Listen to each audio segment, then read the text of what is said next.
we need to get Jeff Garcia from Locked On Spurs and Ken's Five with us right now because it is play-in day, Yes, sir. play-in night, tip-off 8 o'clock Spurs, Pelicans.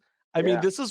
Come on, man. This is it, right? I mean, this is as close to the playoffs as Woo. we can get before getting into the actual playoffs.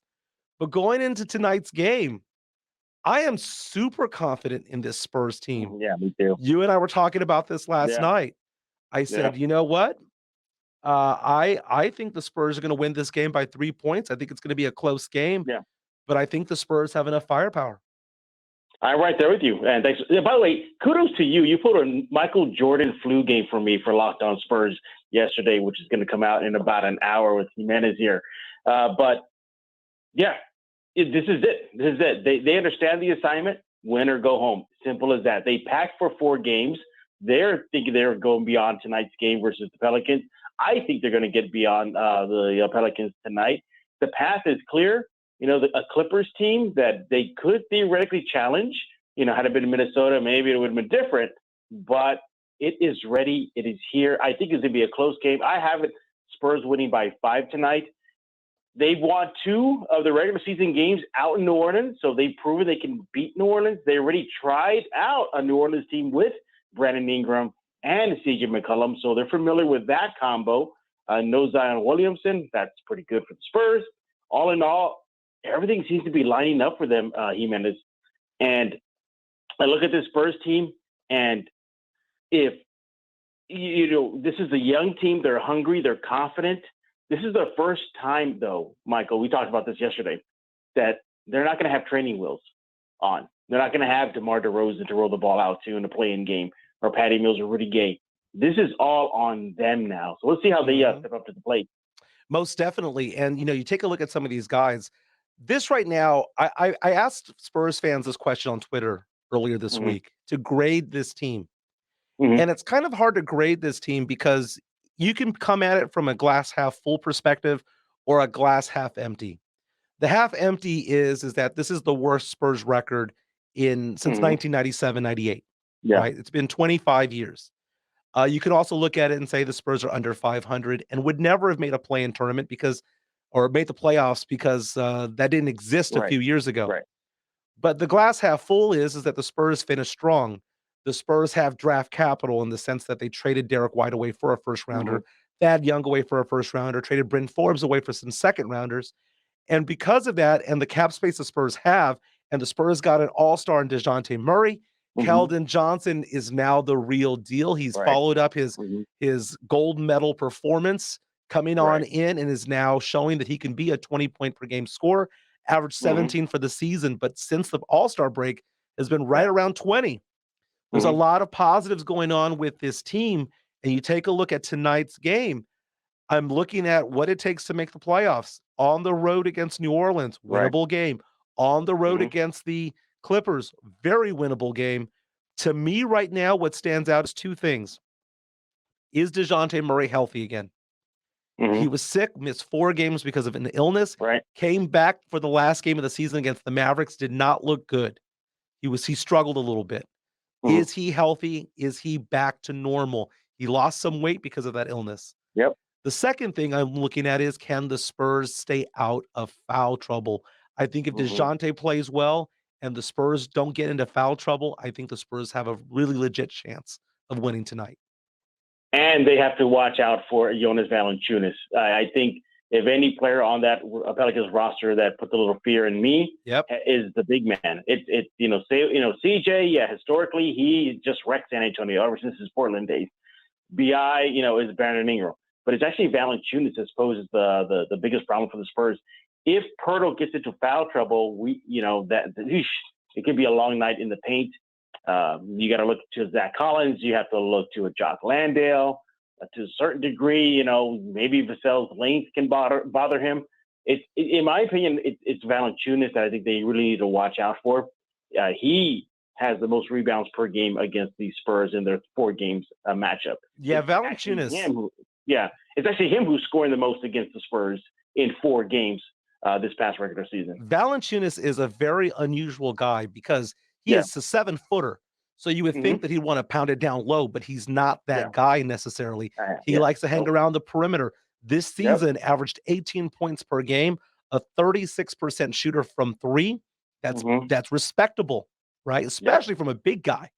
So Valanciunas is that one guy where you blink and all of a sudden he has 15 Yep. points. And it's like, Exactly. how did that happen? Where did it come Mm-hmm. from? I think certain players on the periphery are very big for the Spurs. Zach Collins, Josh Yeah. Richardson. These guys are not starting, but they're going to get 12 to 25 minutes depending on the Mm-hmm. player. And if we can get something from Zach, if we can get, a good Yeah. 15 to 18 from Josh Richardson, we're going to be in position to win.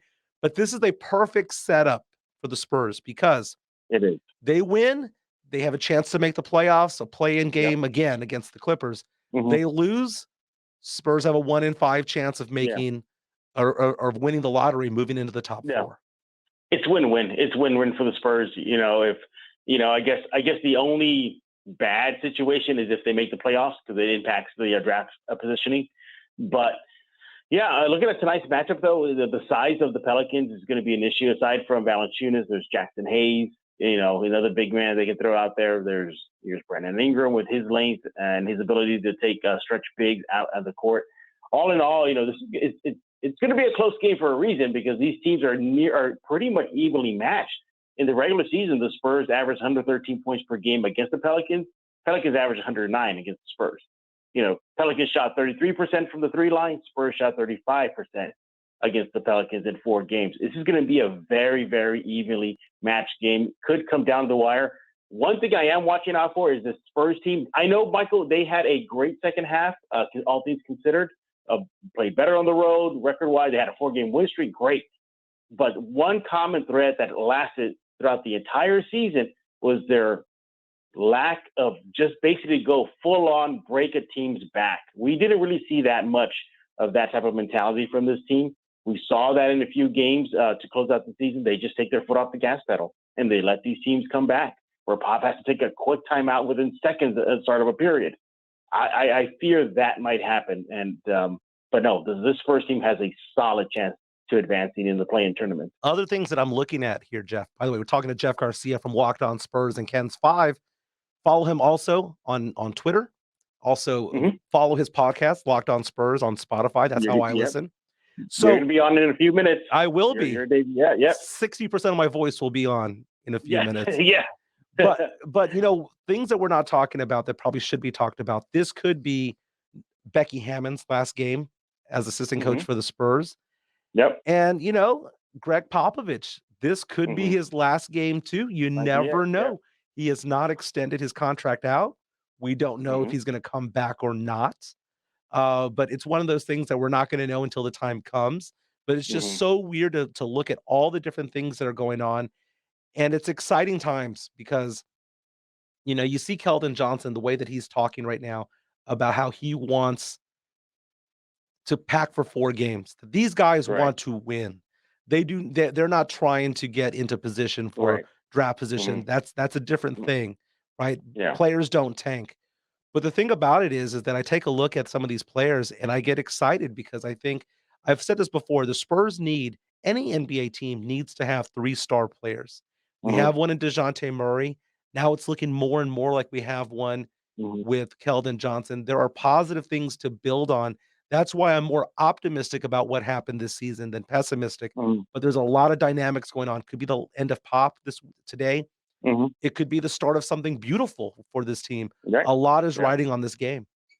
Yeah, and you mentioned like how this team doesn't lack, heavy star name, outside maybe DeJounte.